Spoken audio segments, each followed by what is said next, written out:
Шаһарда шашылған қалдықтар қап-қабымен үйіліп тұр. Көше бойын бойлаған құрылыс қалдықтары мен қажетсіз құралдар қаланың мәні мен сәнін кетіруде дейді жауаптылар.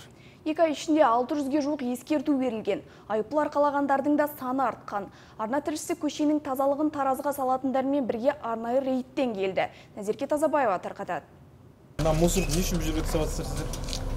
Братан, если вот это накапливается, все, мы его убираем. Вот эту брусчатку мы ждем, дядя должен забрать. Рейдке іліккен құрылыс қоқыстары көше бойын бітей бойлап тұр. Бірақ үй иесінің жауабы жинап жатырмыз деумен тоқталды. Тәртіп сақшылары 505-ші бап бойынша арыз арқалатты. Бәлкім бұған дейін осы айда айыппұл алған 24 тұрғының артынан еріп 430 мың теңгені төлеуі бек мүмкін. Сізге әкімшілік хаттама толтырып, хаттамаға сай келісетіңіз, келіспейтіңізді адвокат алуыңыз болады. Енді қазір срок жүріп жатыр, оны мұсырды қаяқ, не істейміз оны сонда? Үйдің ішінде тұра ма?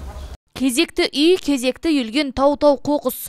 Құрылысы қарқынды, қалдығына қам жемейді. Дегенмен алғаш рет деген желеумен ескертуі еленді.